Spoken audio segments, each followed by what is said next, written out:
Assalamualaikum warahmatullahi wabarakatuh.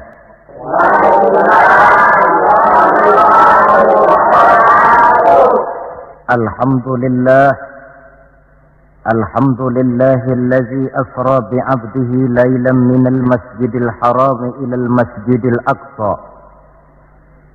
Wassalatu wassalamu ala sayyidina Muhammadin alladzi kanat hasanatuhu la tuhsa wa ala alihi wa ashabihi ahli sidqi wat tuqa, amma ba'du.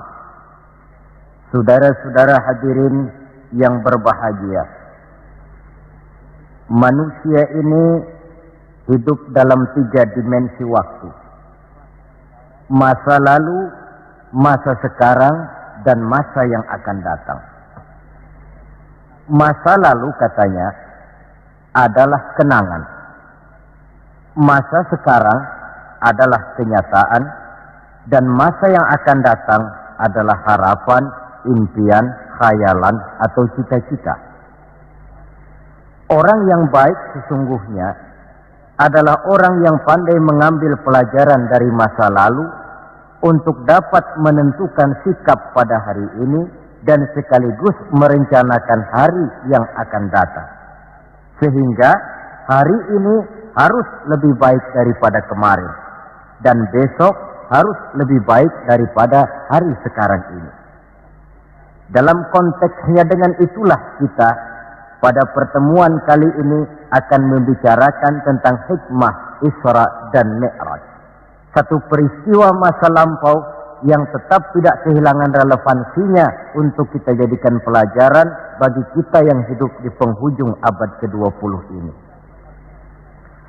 Kalau kita perhatikan, hampir setiap bulan dalam Islam ini mempunyai nilai-nilai sejarah. Kalau kita bicara Muharram misalnya, kita diingatkan dengan peristiwa hijrah. Kita bicara Ramadan, diingatkan dengan peristiwa nuzulul Quran. Kita bicara bulan Zulhijjah, diingatkan dengan peristiwa kurban. Kita bicara bulan Syawal, diingatkan dengan Idul Fitri. Kita bicara bulan Rabiul Awal, diingatkan dengan Maulid Nabi. Dan kalau kita bicara bulan Rajab, kita diingatkan kepada peristiwa Isra dan Mi'raj. Sebagai yang kita maklum, Quran itu memang bukan kitab sejarah. Tetapi Al-Quran banyak menceritakan peristiwa-peristiwa bersejarah. Dan kalau kita perhatikan, gaya bahasa yang digunakan oleh Al-Quran dalam menceritakan peristiwa-peristiwa bersejarah itu berbeda satu dengan lainnya. Istimewa sekali bahwa untuk menceritakan peristiwa Isra dan Mi'raj, Allah memulai ayatnya dengan menggunakan kalimat tasbih. Seperti yang kita baca dalam surah Bani Israel ayat pertama. Subhanallazi asra bi'abdihi laylan minal masjidil harami ilal masjidil aqsa. Maha suci Allah yang telah menjalankan hambanya pada suatu malam dari Masjidil Haram di Makkah ke Masjidil Aqsa di Palestina. Mari kita coba dekati ayat ini per kalimat untuk memudahkan pengertian kita di dalam memahami peristiwa Isra dan Mi'raj ini. Ayat ini dimulai dengan kalimat Subhanallazi. Dalam ilmu balaghah, kalimat semacam ini disebut dengan kalimat ijaz, yaitu kalimat yang redaksinya ringkas namun isinya padat. Di situ ada kata yang tersirat, yakni lafzul jalalah, sehingga asli kalimatnya Subhanallahillazi, maha suci Allah, dan ini disebut dengan kalimat tasbih. Banyak peristiwa-peristiwa bersejarah yang diceritakan dalam Al-Quran, tetapi jarang yang diawali dengan kalimat tasbih. Al-Quran menceritakan bagaimana Allah menciptakan Nabi Adam, tidak dimulai dengan kalimat tasbih. Al-Quran menceritakan bagaimana Fir'aun dan bala tentaranya ditenggelamkan di Lautan Merah, itu kejadian hebat tidak dimulai dengan kalimat tasbih. Pun Al-Quran menceritakan bagaimana umatnya Nabi Saleh, umatnya Nabi Hud dan lain sebagainya yang ditelan gempa bumi, ditiup angin topan, seluruhnya diceritakan dalam Al-Quran, tetapi tidak satu pun yang dimulai dengan kalimat tasbih. Istimewa untuk menceritakan Isra dan Mi'raj ini, Allah memulai ayatnya dengan kalimat tasbih. Subhanallazi, maha suci Allah. Maha suci dari segala kelemahan, maha suci dari segala kekurangan, maha suci dari segala ketidakmampuan. Allah mempertaruhkan kesuciannya untuk menjamin kebenaran peristiwa Isra dan Mi'raj. Dan sebagai pertanda, Isra dan Mi'raj bukan sekedar peristiwa biasa, tetapi Isra dan Mi'raj adalah peristiwa yang amat sangat luar biasa. Sampai Allah memulai ayatnya dengan menggunakan kalimat tasbih. Apa hikmah yang bisa kita ambil dari kalimat tasbih ini? Saudara, kita tahu di dalam agama kita ini kan ibadah macam-macam. Ada ibadah yang berat dan modalnya juga besar. Membangun masjid berat dan perlu biaya besar. Melaksanakan ibadah haji berat dan perlu biaya besar menurut umumnya ukuran ekonomi bangsa kita. Ini jenis ibadah yang berat dan perlu modal besar. Lalu ada pula ibadah itu yang berat tapi modalnya ringan. Seperti puasa. Puasa itu kan berat, puasa itu. Bukan menahan lapar dan hausnya yang berat, tetapi esensi puasa itu sendiri, yakni kemampuan mengendalikan nafsu. Kita ini kan kalau sedang puasa, lapar sih tahan, tapi marah kadang-kadang nggak tahan. Haus tahan, tapi ngomongin orang kadang-kadang nggak tahan. Padahal di situ esensi puasa, kemampuan mengendalikan nafsu. Dia ibadah yang berat, tapi modalnya ringan. Modal paling penting niat. Sahur itu kan hukumnya sunnah muakkadah. Yang wajib itu niatnya. Ini jenis ibadah yang berat tapi modalnya ringan. Lalu ada pula ibadah itu yang ringan, modalnya pun ringan. Agama menyebutnya dengan kalimatut thayyibah. Ucapan-ucapan yang baik yang dibanyak diajarkan oleh agama kita. Bertemu teman, assalamualaikum, ibadah. Memulai pekerjaan, bismillahirrahmanirrahim, ibadah. Melihat sesuatu yang hebat, masya Allah. Melihat sesuatu yang luar biasa, subhanallah.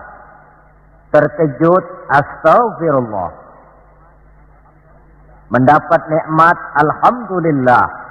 Terkena musibah, inna lillah wa inna ilaihi raji'un. Ibadah dengan modal yang ringan berupa mengucapkan kata-kata yang baik yang banyak diajarkan oleh agama kita. Ini kan ringan.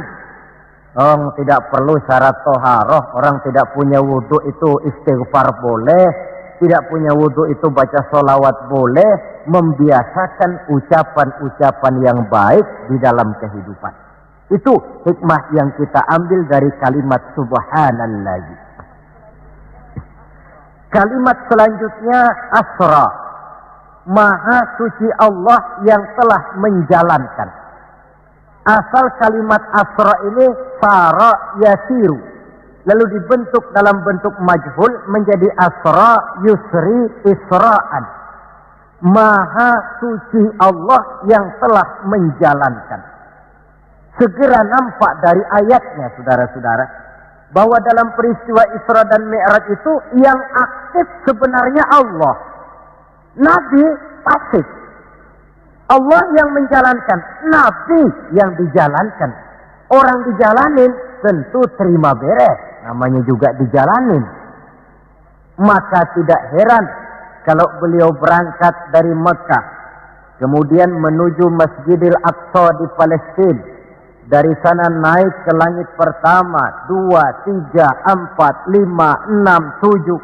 Dari sana naik lagi ke Rafraful Akhdar, sampai ke Sidratil Muntaha, sampai di bawah Aras, menerima perintah sholat, melakukan kunjungan ke surga dan neraka, kembali lagi ke Mekah tidak lebih daripada 1/3 malam. Kok bisa ya? Kalimatnya Asra. Allah yang menjalankan, Nabi yang dijalani. Tentu saja karena dijalankan, beliau lalu terima beres. Andai kata Rasul berjalan sendiri, terang beliau tidak akan mampu menempuh jarak yang demikian jauh dalam waktu yang relatif singkat.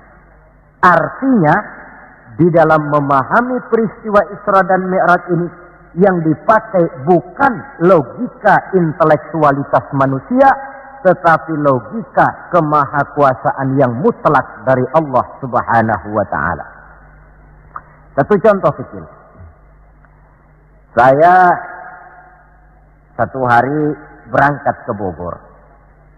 Jam 9 saya berangkat dari rumah, ambil baju di lemari, saya pakai. Berangkatlah saya ke Bogor. Saya tidak tahu kalau di kantong baju saya ada semutnya. Saya pun berangkat ke Bogor. Jam 10 sampai di Bogor, 10:30 urusan selesai, kembali lagi ke rumah 11:30 sudah sampai di rumah. Baju saya buka, saya gantung kembali di lemari, semutnya keluar dari kantong, cerita sama teman-temannya. Saudara-saudara bangsa semut, percayalah saya baru saja pulang dari Bogor. Kata temannya, jam berapa kau berangkat? Tadi jam 9. Lalu 11:30 sudah sampai lagi di sini. Iya. Temannya yang berpikir menurut logika semut, mana mungkin percaya. Tentu akan berkata, bagaimana mungkin mut? Badanmu begitu kecil, jalanmu begitu lambat, masa ke Bayoran Bogor jam 9 berangkat, 11:30 sudah pulang lagi? Temannya tidak tahu, semut bukan jalan sendiri, tapi nyempeng di kantong saya.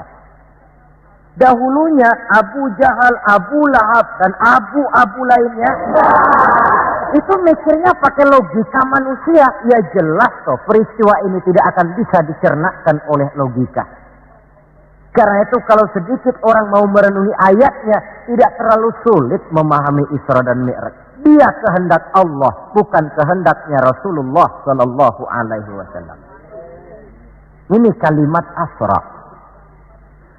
Kemudian kalimat bi'abdihi, Maha suci Allah yang telah menjalankan hambanya. Kenapa kok Allah memakai kalimat tidak langsung? Kan lebih enak saja kalau Allah bilang misalnya, Subhanallazi asra bi Muhammad, Maha suci Allah yang telah menjalankan Muhammad. Begitu saja, kenapa sih? Kenapa harus pakai bi'abdihi, Maha suci Allah yang telah menjalankan hambanya? Pakai kata-kata hamba. Apa maksudnya? Nah, di dalam kalimat hamba ada dua data. Data pertama, kalimat hamba di sini menjelaskan bahwa Nabi Muhammad itu Isra dan Mi'raj dengan roh dan dengan jasad sekaligus. Sebab apa? Orang hanya dipanggil hamba kalau punya roh dan punya jasad. Jasad tanpa roh namanya mayit.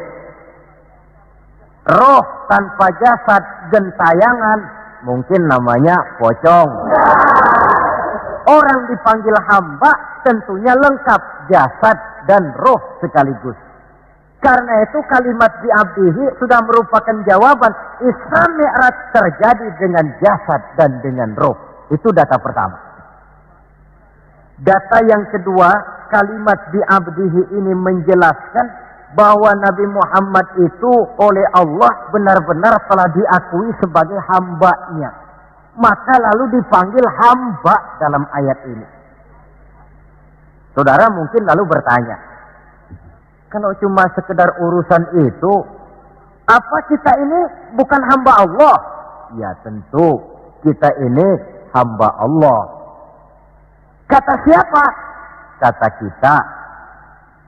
Kalau kata kita, namanya mengaku. Orang mengaku tentu boleh-boleh saja, namanya ngaku. Cuma diakui atau tidak, ini yang jadi masalah.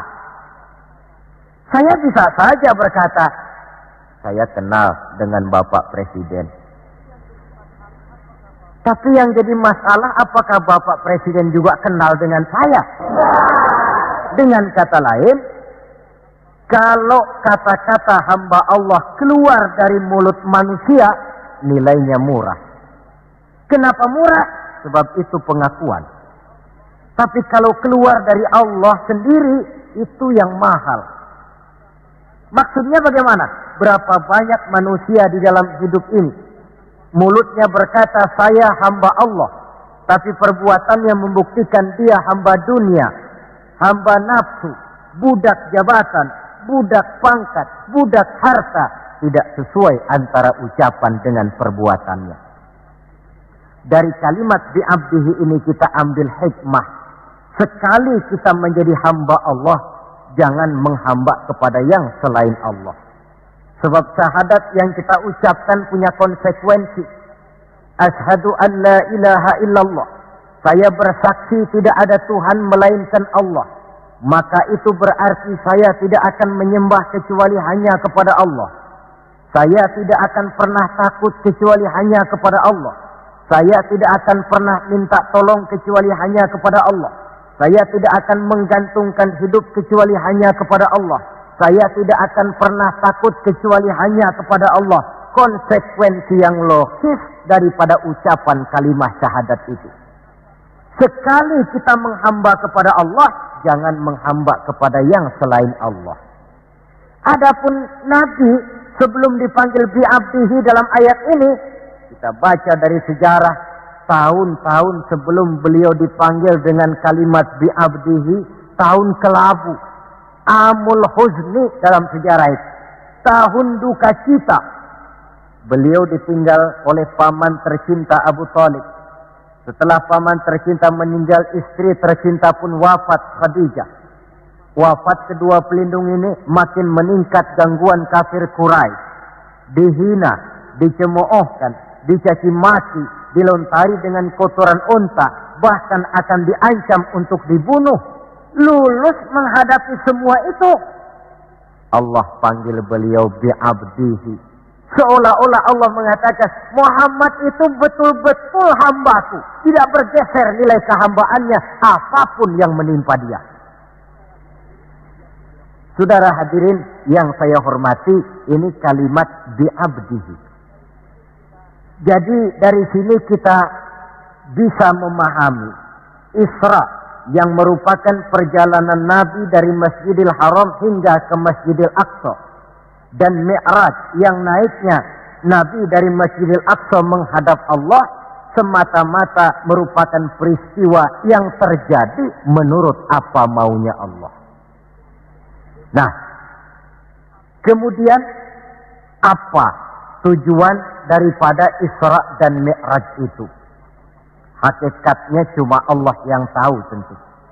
Namun kalau kita lihat di penghujung ayatnya, kita akan menemukan kalimat linuriyahu min ayatina. Keseluruhan perjalanan yang ajaib itu, sejak berangkat sampai kembali, tujuannya linuriyahu min ayatina, untuk kami perlihatkan kepada Nabi Muhammad itu sebagian kecil daripada tanda-tanda kebesaran kami, untuk disampaikan kepada umatnya dan kemudian menjadi pelajaran di dalam mengarungi kehidupan. Seluruh perjalanan yang dilihat oleh Nabi, seluruh pemandangan yang ditemui di dalam perjalanan itu merupakan sebagian kecil dari tanda-tanda kebesaran Allah. Dan itu merupakan tampil, contoh pelajaran buat kita yang hidup di zaman sekarang ini. Misalnya, di dalam perjalanan Rasul melihat ada orang mencakar-cakar mukanya dengan kukunya sendiri. Beliau bertanya, ya Jibril, itu orang macam apa? Jibril yang waktu itu bertindak sebagai bodyguard menjelaskan, Muhammad, itulah contoh daripada umatmu, orang-orang yang suka memburuk-burukan saudaranya sendiri. Ditampilkan bagaikan orang yang mencakar mukanya sendiri. Sebab muslim ini bersaudara seperti satu tubuh. Jikalau yang satu sakit, yang lain akan ikut merasakan sakit. Jikalau satu terinjak, yang lain merasakan akibatnya. Ibu jari tersandung batu, mulut akan berkata aduh, air mata akan keluar, kepala mungkin akan ikut pusing, dan itu refleks tanpa harus menunggu undangan. Orang yang memburuk-burukan saudaranya sendiri, hakikatnya mencakar mukanya sendiri. Bak kata pepatah, menepuk air di dulang, terpercik muka sendiri. Lalu beliau melihat pula ada orang dipotong lidahnya. Kata malaikat Jibril, Muhammad, itu tamsil daripada umatmu, orang-orang yang suka mengumpat, para pembuat fitnah, tukang bikin gosip dan menjelek-jelekan orang lain. Maka lidahnya akan dipotong sedemikian rupa. Lalu beliau melihat pula dalam perjalanan ada orang memikul kayu. Sudah cukup berat, rengkek dia membawa beban yang cukup berat itu. Anehnya malah, beban yang sudah cukup berat itu bukan dikurangi, malah ditambahi. Makin berat, makin ditambah. Makin berat, makin ditambah. Sampai Nabi heran dan tanya, Jibril, apa lagi kalau ini? Nah, Muhammad, ini tamsil daripada umatmu, orang-orang yang dipercayakan untuk memikul satu amanah, tetapi amanah yang satu belum dia laksanakan, sudah diterima amanah yang lain. Akhirnya bertumpuk-tumpuk di pundaknya amanah-amanah yang harus disampaikan. Orang yang terlalu banyak jabatan, tetapi kemudian ternyata tidak mampu melaksanakan tugasnya. Tapi dikasih jabatan baru, mau lagi. Dikasih yang baru, mau lagi. Soal mampu of tidak, soal nomor 2, yang penting punya jabatan. Orang yang di dalam menerima suatu pekerjaan tidak pernah mengukur dengan batas kemampuan yang dimilikinya. Lalu beliau melihat pula ada sekelompok orang menanam.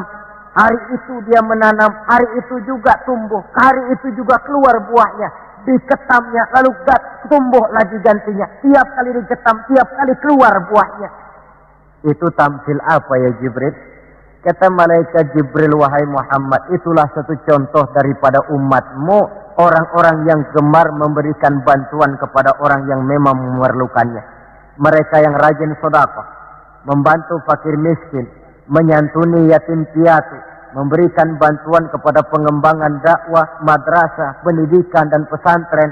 Hakikatnya mereka mengeluarkan uang, tetapi hakikatnya itu adalah untuk kepentingan diri mereka sendiri. Dicontohkan laksana orang, hari itu dia menanam, hari itu tumbuh buahnya. Dia petik, keluar lagi gantinya. Begitu seterusnya, tidak pernah berhenti. Jadi orang yang rajin bersedekah, senang memberikan bantuan kepada mereka yang memerlukannya, pada hakikatnya adalah orang-orang yang tidak pernah merugi barang sedikit pun. Malah milik kita yang sebenarnya adalah apa yang sudah kita belanjakan di jalan Allah. Uang kita di kantong kita adalah uang kita hari ini. Besok barangkali uangnya sopir taksi. Uang yang ada di dompet, uang kita hari ini. Besok barangkali uangnya tukang rokok. Uang kita yang sebenarnya, apa yang sudah kita belanjakan di jalan Allah. Baik dalam bentuk zakat, infak, sedekah, dan lain sebagainya. Tentu banyak peristiwa yang dilihat oleh Nabi di dalam perjalanan yang seluruhnya merupakan pertanda kebesaran dari Allah Subhanahu wa Ta'ala. Nah, saudara, kemudian di antara tujuan Isra dan Mi'raj, di samping memperlihatkan sebagian kecil tanda kebesaran Allah, menerima perintah sholat. Dari segi menerimanya saja sholat itu sudah istimewa. Coba kita lihat. Allah perintah kita puasa. Cukup turun ayat. Ya ayyuhalladzina amanu kutiba alaikumusiyam. Cukup turun ayat. Allah perintah orang yang mampu untuk melaksanakan ibadah haji. Cukup turun ayat. Allah perintah kita bayar zakat. Cukup turun ayat. Tapi Allah perintah kita sholat. Tidak cukup cuma sekedar turun ayat. Nabinya langsung dipanggil. Dari segi ini saja, sholat itu sudah istimewa. Benar kalau Nabi menyatakan, innama masalus sholati fid din kama salir ra'si fil jasad. Kedudukan sholat dalam agama sama dengan kedudukan kepala dalam anggota badan manusia. Kita yakin manusia tidak punya sebelah tangan, mungkin masih bisa hidup. Manusia tidak punya sebelah kaki, barangkali masih bisa hidup. Manusia tidak punya sebelah telinga, masih bisa hidup. Tapi kalau manusia sudah tidak punya kepala, umpama hidup juga, itu barangkali tulen turunannya kuntilanak. Begitulah kita lihat kedudukan sholat ini di dalam agama. Begitu pentingnya sampai untuk menerima perintah sholat, Allah langsung memanggil Nabi kita Muhammad sallallahu alaihi wasallam. Saudara hadirin yang saya hormati, apa sih sebenarnya perlunya kita sholat itu? Tidak untuk menggembirakan Allah. Se-ASEAN orang tidak ada yang sholat, Allah tidak akan pensiun. Jangan lagi kita berpikir, barangkali kalau kita se-Jakarta ini tidak sholat, Allah rugi. Tidak usahlah se-Jakarta, se-ASEAN lah. Tidak ada orang yang sholat. Allah tetap Allah. Sebab ia menjadi Allah, tidak ada ketergantungannya kepada manusia. Ia tidak pernah mengambil manfaat daripada perbuatan manusia. Sholat yang diperintahkan kepada kita, manfaatnya akan kembali kepada kita. Apa sih manfaat sholat itu dalam hidup ini? Untuk menjawab apa manfaat sholat, coba kita lihat. Ayat yang memerintahkan sholat itu selalu oleh Allah dimulai dengan kata aqimis sholat. Tidak ada i'malis sholat, if'alis sholat. Tidak. Mesti aqimis sholat. Dirikan sholat. Bukan kerjakan. Tapi dirikan. Maaf saudara. Mungkin di antara kita sudah banyak yang mengerjakan sholat. Tapi belum banyak yang mendirikan sholat. Apa bedanya Pak mengerjakan sholat dengan mendirikan sholat itu? Kalau mengerjakan sholat itu cuma asal sekedar gugur kewajiban. Kadang-kadang keluar sholat Jumat nukar sendal. Mentang-mentang khotibnya khutbah, saudara-saudara kaum muslimin, ambillah yang baik, tinggalkan yang buruk. Lalu keluar praktek. Padahal sholat, di situ kita lihat bahwa orang macam ini sebenarnya hanya sekedar baru mengerjakan sholat, belum mendirikan sholat. Padahal agama menuntut kita dirikan sholat. Apa pengertian mendirikan sholat itu?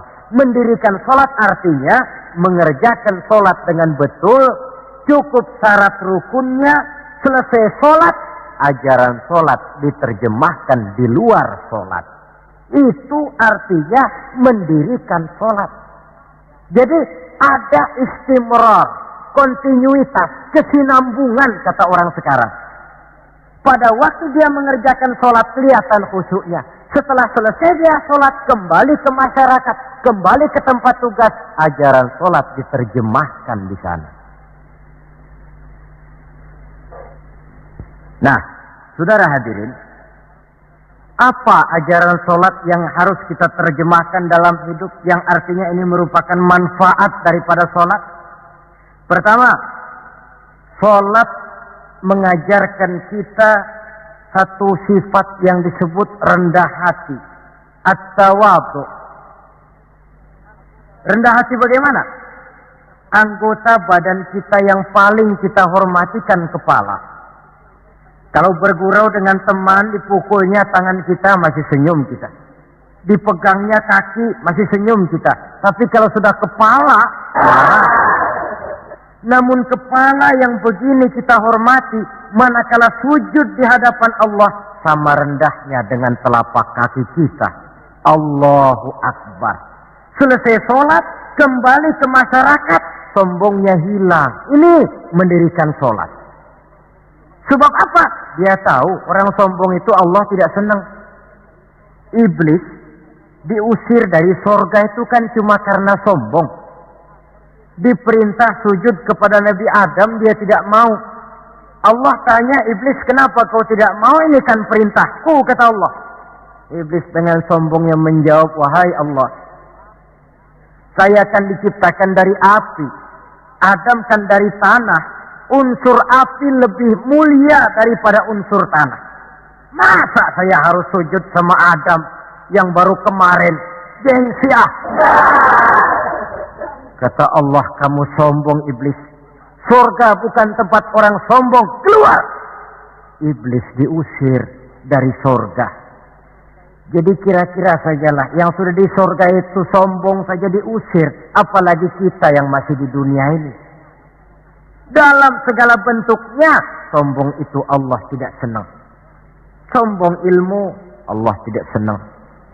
Mentang-mentang punya ilmu agama, tepuk-tepuk dada, nih saya satu-satunya ustadz di sini. Semuanya mesti ngaji sama saya ya. Kalau tidak ngaji sama saya, Islamnya kurang tapi sah. Sombong dengan ilmu. Sombong harta, ibu-ibu, Allah juga tidak senang. Sombong pangkat pun demikian juga, yang wajar-wajar sajalah kita dalam hidup. Tawadhu. Yang kedua, sholat mengajarkan kita untuk ikhlas. Berbuat tanpa pamrih. Kalau sudah Allahu Akbar, itu sudah karena Allah. Orang mau puji atau tidak, mau tahu atau tidak, mau dengar atau tidak, yang penting Allah. Tertanam keikhlasan. Bagaimana orang yang ikhlas dalam berbuat itu? Maaf. Orang yang ikhlas dalam berbuat itu seperti orang buang air besar. Saudara, kalau saya tanya, pagi-pagi buang air besar itu ikhlas apa tidak? Walaupun malam saudara habis makan enak, sate, opor ayam, buahnya anggur, apel, besok pagi dibuang, ikhlas. Tidak pernah ditengok-tengokin. Begitu jatuh lalu dilihat, ini jangan-jangan satenya ini, tidak. Sudah jatuh ya sudah, kurelakan di kau pergi. Berbuat tanpa pamrih, yang penting Allah. Ini mendirikan sholat. Yang ketiga, ini saya kira yang banyak dicari orang sekarang. Sholat itu memberikan ketenangan dalam hidup. Ketenangan bagaimana? Kita manusia hidup ini kan punya ambisi dan emosi. Yang orang lain punya, kita kepengen.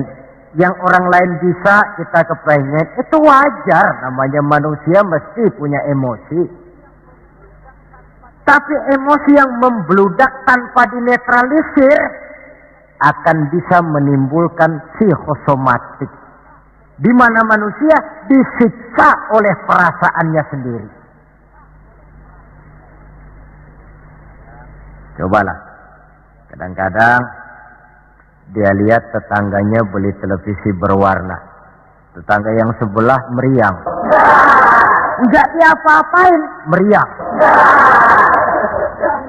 Tetangganya malah makin kaya, besok beli kulkas. Wah, dia makin gawat, opnam, masuk rumah sakit. Di rumah sakit dapat kabar tetangganya beli mobil, wah mati dia. Disiksa oleh perasaannya sendiri. Orang yang sholat lain. Jam 11 siang lihat tetangga bawa TV berwarna baru. Temperatur naik, panas, wajar. Datang waktu zuhur, kutub-kutub badan yang panas karena lihat tetangga bawa TV baru, didinginkan oleh air wudhu. Begitu terkena air wudhu, temperatur turun, adem. Selesai wudhu, menghadap ke arah kiblat, usolli fardhu zuhri, Allahu Akbar, Allah yang maha besar. Temperatur makin turun ke titik nol, titik netral. Sebab apa? Dia sudah berhadapan dengan zat yang maha besar. Allahu Akbar, yang besar cuma Engkau ya Allah. Televisi tetangga saya mah kecil. Itu sebabnya Nabi pernah mengisyaratkan tanda orang bahagia itu dalam urusan dunia dia lihat ke bawah, tapi dalam urusan akhirat, dalam urusan agama dia melihat ke atas. Kalau dia punya mobil, dia berkata, Alhamdulillah kita ini punya mobil, tetangga sebelah cuma punya motor. Kata yang punya motor, Alhamdulillah punya motor, tetangga sebelah cuma sepeda aja kemana-mana. Kata yang punya sepeda, Alhamdulillah punya sepeda, tetangga sebelah kemana-mana jalan kaki terus. Kata yang jalan kaki, Alhamdulillah masih bisa jalan. Tetangga sebelah lumpuh bertahun-tahun gak kemana-mana. Kata yang lumpuh, Alhamdulillah masih hidup. Tetangga sebelah kemarin out gak balik lagi. Timbul rasa syukur. Lalu dalam urusan akhirat, agama melihat ke atas. Kalau dia bisa jaga sholat yang 5 waktu, kenapa saya tidak? Kalau dia bisa baca Quran, kenapa saya tidak? Kalau dia walaupun hidup sederhana berani membantu pembangunan masjid, musola, madrasah, kenapa saya yang lebih kaya tidak? Timbul keinginan untuk mencontoh. Mencontoh orang dalam ibadah menimbulkan kepuasan batin.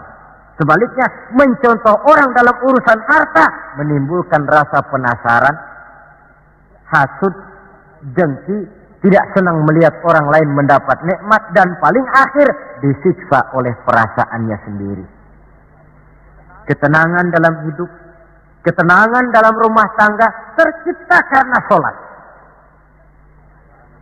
Cobalah, kalau seorang istri, suami ahli sholat, istrinya sholat, jam 4 bangun, dibangunkan istrinya, Bu, mari sudah menjelang subuh, ayolah kita ambil air wudhu, berangkat. Selesai dia ambil air wudhu, dia sunnah qobliyahnya 2 rakaat. Kalau dekat ke musola masjid, jamaah ke musola masjid. Kalau jauh, jamaah di rumah. Nikmat rumah tangga muslim itu. Si suami jadi imam, istri jadi makmum. Suami takbir, istri takbir. Suami ruku, istri ruku. Suami sujud, istri sujud. Selesai sholat, Assalamualaikum warahmatullah. Assalamualaikum warahmatullah. Si istri mencium tangan suaminya, Bang, kalau tadi siang banyak dosa saya, maafkan Bang. Nikmat rumah tangga muslim tercipta karena sholat. Suatu hari bertengkar, cang ceng cong hang heng hong, ribut suami istri. Datang waktu zuhur, kata suaminya, Bu, waktu zuhur sudah datang. Pertempuran kita hentikan sebentar. Gencatan senjata mulai. Ayo kita sholat. Ayo kau jadi imam lah. Suami jadi imam, istri jadi makmum. Biar monyong-monyong dikit, sholat. Sholat. Assalamualaikum warahmatullah. Assalamualaikum warahmatullah. Si suami menoleh ke belakang. Bu, kalau memang masih penasaran, terusin yuk. Saya kira kalau memang masih terus juga, itu memang dasar ahli bertengkar. Sudah profesional itu. Pakai sholat juga tidak mempan, bagaimana pula dengan yang lain. Sholat membawa ketenangan dalam hidup pribadi, berumah tangga, bahkan bermasyarakat sampai kepada bernegara. Inilah makna inna sholata tanha anil fahsya'i wal munkar. Sholat yang didirikan dengan betul mampu mencegah manusia daripada perbuatan yang keji dan munkar. Saudara hadirin yang saya hormati, dengan demikian maka sholat adalah keperluan kita, bukan keperluannya Allah. Dan waktunya sudah diukur sedemikian rupa. Coba lihat, antara subuh dengan zuhur itu intervalnya panjang. Sebab apa? Allah juga tahu di situ jam-jam sibuk. Pegawai di kantor, petani di ladang, di sawah, pedagang di pasar, maka di situ tidak ada sholat kecuali sholat sunnah.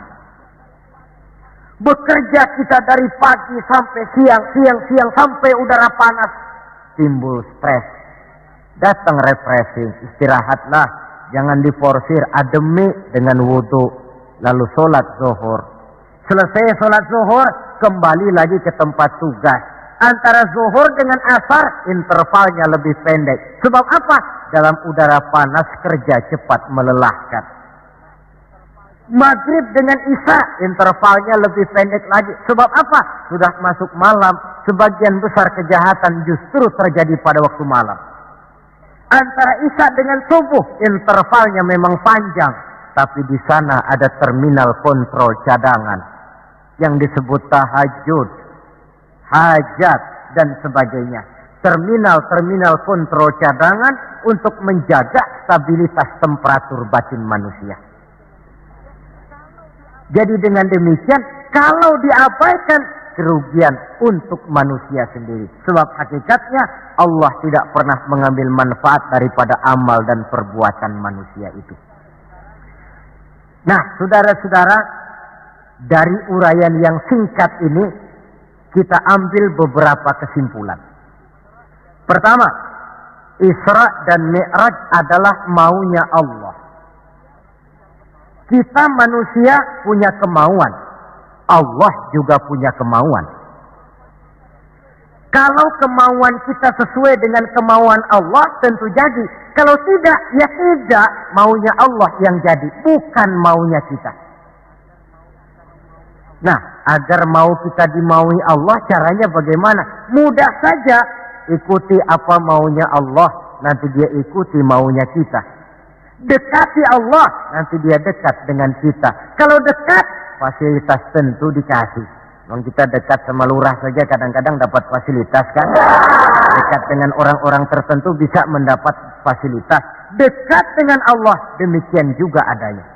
Sarana komunikasi yang paling efektif untuk mendekati Allah, sholat adanya. Yang kedua, seluruh kejadian dalam alam hanya bisa terjadi karena dua proses. Pertama yang disebut proses kauniyah, yaitu seluruh kejadian yang terikat oleh hukum kausal, hukum sebab akibat. Kalau begini, mesti begitu. Kejadian seperti ini bisa diperhitungkan, dapat diperkirakan, dan bisa dianalisa. Tapi ada kejadian lain yang disebut proses rabbaniyah. Kejadian yang terjadi menurut apa maunya Allah dan tidak tunduk kepada manusia, kepada hukum kausal. Contoh, kalau ada anak kecil, logika kita akan lalu mikir, ini ada anak kecil, mesti ada bapaknya, mesti ada ibunya. Ibu bapak sebab anak akibat, itu proses kausal. Tapi kalau Allah yang mau, tidak mesti. Nabi Adam, ibu tidak ada, awak bapak tidak ada, Allah mau, jadi. Tidak bisa diselidiki secara eksat. Bagaimana ya proses terjadinya Nabi Adam secara antropologi budaya? Buntu. Nabi Isa, ibu ada, bapak tidak ada, Allah mau, jadi. Tidak bisa diselidiki secara medis. Bagaimana ya menurut ilmu kedokteran? Kok Siti Maryam bisa hamil padahal dia tidak punya suami? Mukjizat. Maryam hamil tanpa suami, Allah yang mau. Cuma tentu agak kita sesalkan bahwa di zaman sekarang ini rupanya banyak juga perempuan-perempuan tidak mau kalah dengan Siti Maryam ini. Ini barangkali termasuk mukjizat abad 20. Saudara-saudara, otoritas intelektual perlu, tapi tidak bisa mentargetkan. Beberapa tahun yang lalu, Direktorat Vulkanologi itu sibuk mengawasi 2 buah gunung berapi yang dianggap bahaya kelas 1 dan setiap saat bisa meletus. Sore, pagi, siang, malam diawasi. Merapi di Jawa Tengah, dan Anak Krakatau di Selat Sunda. Apa yang kemudian terjadi? Yang diawasi tenang-tenang saja. Yang tidak diawasi malah batuk-batuk, galunggung. Begitu galunggung meletus, komentar macam-macam. Kata Direktorat Vulkanologi, oh itu kan gejala alamiah. Gejala alamiah. Kata yang seniman, oh itu karena alam sudah bosan bersahabat dengan manusia. Macam-macamlah komentar. Tapi satu hal yang jelas, otoritas intelektual manusia itu harus sadar akan kelemahan keterbatasannya. Janganlah karena terlalu memuja otak sampai kita lupa kepada yang bikin otak. Sebab bagaimanapun jeniusnya otak manusia, yang bikin otak tentu lebih jenius lagi. Kita kagum dengan otak manusia, tapi kadang-kadang kita lupa dengan sang pembuat otak. Isra Mi'raj, proses Rabbaniyah. Allah yang mau, bukan Nabi Muhammad yang mau. Api, kalau menurut kita kan api itu panas, membakar. Kalau menurut Allah tidak, api itu netral. Netral bagaimana? Terserah maunya Allah. Kalau dia mau api panas, ya panas. Kalau tidak, ya tidak. Panas dan tidaknya bukan untuk manusia, bukan untuk Allah, tetapi untuk manusia. Maka Nabi Ibrahim pada waktu oleh Raja Namrus dilempar ke kobaran api yang menggunung, seujung rambut pun dia tidak terbakar. Sebab apa? Ketika dia hampir jatuh ke dalam api, Allah berkata kepada api, ya naru kuni bardan wa salaman ala Ibrahim. Hai api, dilah kamu, selamatkan Ibrahim. Api tunduk kepada maunya Allah, seujung rambut pun Nabi Ibrahim tidak terbakar, malah kedinginan di tengah kobaran api.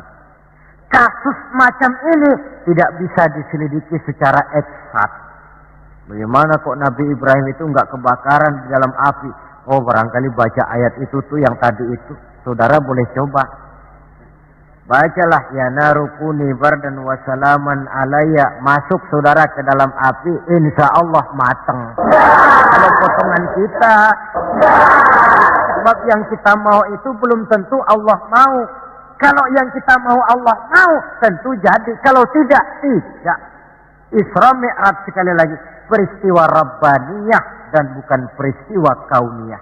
Logika di dalam memahaminya bukan logika intelektual, tetapi logika kemahakuasaan yang mutlak dari Allah Subhanahu wa ta'ala. Yang ketiga, marilah kita berusaha agar setiap gerak hidup dalam dunia ini bernilai ibadah. Sekurang-kurangnya berupa ucapan-ucapan yang baik. Bukankah yang namanya ibadah itu ya sholat ibadah, puasa ibadah, zakat ibadah, haji ibadah. Tapi tidak terbatas kepada hanya sekedar itu. Membangun rumah sakit, membangun sekolah, membangun panti asuhan yatim piatu, itu keseluruhannya merupakan ibadah. Sekurang-kurangnya ibadah dalam bentuk ucapan-ucapan yang baik, yang menyenangkan orang dan berpahala kita mengucapkannya. Ini tidak terlalu sulit dan bisa kita praktekkan di dalam kehidupan sehari-hari. Begitu pentingnya soal ucapan, sampai dalam satu ayat Allah menjelaskan, wa qaulun ma'rufun khairun min shadaqatin yatba'uha adza. Ucapan yang baik itu lebih disukai Allah daripada sedekah tapi menyakitkan hati orang yang menerimanya. Sedekah itu pahalanya besar tentu, tapi kalau menyakitkan hati orang yang menerima, lebih baik ngomong yang enak-enak sajalah. Termasuk ini kalimatut thayyibah, ucapan yang baik. Yang keempat, marilah kita menjaga stabilitas kita sebagai hamba Allah. Miskin hamba Allah. Jadi orang kaya tetap hamba Allah. Orang biasa hamba Allah. punya pangkat, jabatan, kedudukan, tetap hamba Allah. Dalam keadaan bagaimanapun posisi kita, nilai kehambaan jangan bergeser adanya. Yang kelima, Isra Mi'raj sesungguhnya merupakan batu ujian. Setelah terjadi peristiwa Isra Mi'raj, kelihatan mana yang loyang, mana yang emas, mana yang batu kerikil, mana yang mutiara dan intan. Setelah terjadi Isra dan Mi'raj, yang beriman makin mantap imannya, yang ragu-ragu makin kembali malah kepada kekafiran, yang memang sudah kafir makin menghebat kekafirannya. Rombongan pertama yang makin mantap imannya diwakili oleh Abu Bakar Siddiq. Sehingga ketika diceritakan orang kepadanya, wahai Abu Bakar, sahabatmu Muhammad itu sudah gila dia. Gila bagaimana? Masa dia cerita katanya tadi malam dia dari Masjidil Aqsa, lalu sekarang sudah ada di Mekah lagi. Betul dia cerita macam itu? Betul. Saudara, kalau memang Muhammad yang cerita macam itu, jangankan cuma sekedar sampai Masjidil Aqsa di Palestina, lebih daripada itu pun kalau dia yang memang betul cerita, saya percaya. Makin mantap. Yang ragu-ragu malah ada yang kembali kepada kekufuran. Yang kafir malah makin menghebat kekafirannya. Maka Isra Mi'raj merupakan ujian bagi umat untuk menyaring, merupakan filter mana umat Nabi yang benar-benar yakin dengan iman, dan mana yang setengah-setengah, dan mana yang murtad, kemudian mana yang ingkar dan kafir. Oleh karena itu, hakikatnya kejadian apapun yang kita alami dalam hidup, hendaklah berlaku seperti Nabi Sulaiman alaihi salam. Diberikan beliau kekuasaan, diberikan pengetahuan, diberikan harta yang banyak.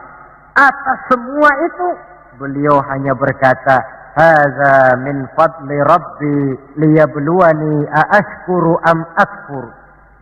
Semua ini, kekuasaanku, hartaku, ilmu pengetahuan yang diberikan kepadaku, ini cuma sekedar karunia untuk menguji diriku, adakah aku bersyukur karenanya atau malah aku menjadi ingkar karenanya. Maka bersyukurlah kita yang hidup di satu zaman yang jauh dari zamannya Rasulullah. Kita belum pernah berjumpa dengan beliau, belum pernah mendengar suara beliau, tidak melihat gerak langkah di perjalanan beliau. Entah kita beriman dengan peristiwa Isra dan Mi'raj ini. Jauh lebih beruntung daripada orang-orang yang langsung ditongkrongi Nabi. Mereka melihat wajah Nabi, mendengar Nabi membaca wahyu, melihat mukjizat, tetapi mereka tidak juga mau beriman. Nilai-nilai iman ini kalau tidak kita pelihara dan kita syukuri, akan bisa bergeser, ditelan oleh segala macam godaan dan cobaan yang kita hadapi di dalam perjalanan hidup ini. Saudara-saudara hadirin yang saya hormati, dengan begitu maka Isra dan Mi'raj dengan segala kejadian yang ada di dalamnya, sekali lagi merupakan bukti kemahakuasaan yang mutlak dari Allah dan kelemahan serta keterbatasan dari kemampuan yang dimiliki oleh manusia.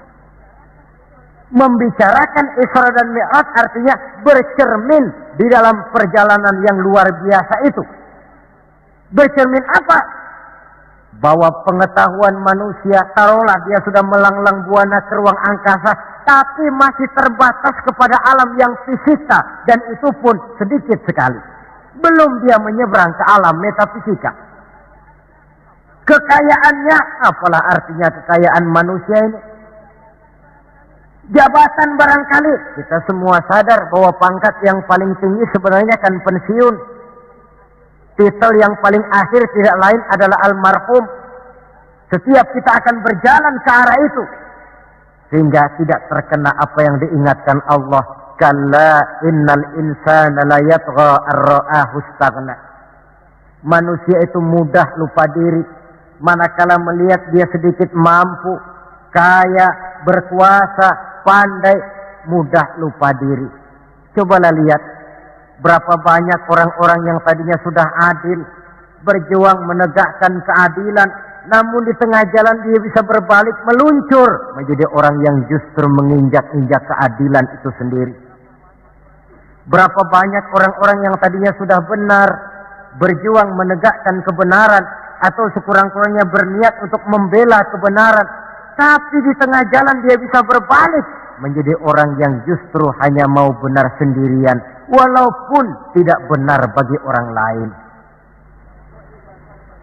Wa idza massal insana durru da'ana li janbihi aw qa'idan aw qa'ima falamma kashafna anhu durrahu marra ka'an lam yad'una ila durrin massahu. Kalau manusia ditimpa kesulitan, dia bermohon kepada Allah supaya dihilangkan kesulitan, baik pada waktu berdiri, sambil berbaring, sambil tidur. Manakala kesulitan sudah dihilangkan, marra ka'an lam yad'una ila durrin massahu, dia pun berjalan dengan sombongnya, seolah-olah belum pernah minta tolong kepada Allah. Ini kecenderungan manusia. Itulah sebabnya yang terakhir sekali dari pembicaraan kita kali ini, puncak kebahagiaan seorang muslim tidak lain adalah bertemu Allah.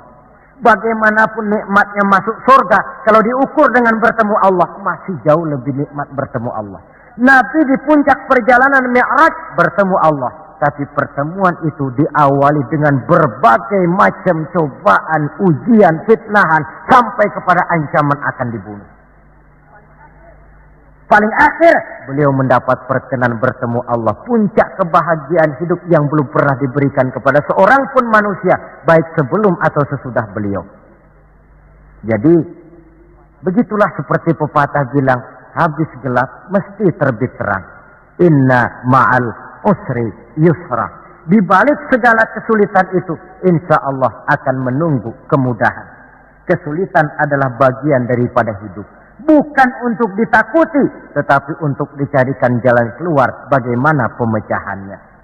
Saudara, inilah pembicaraan kita pada pertemuan ini. Walaupun selintas, mudah-mudahan bisa memberikan gambaran tentang Isra dan Mi'raj yang pada gilirannya akan memperkuat nilai-nilai keimanan kita dalam rangka melaksanakan apa yang diperintah Allah dan menjauhi apa yang dilarangnya.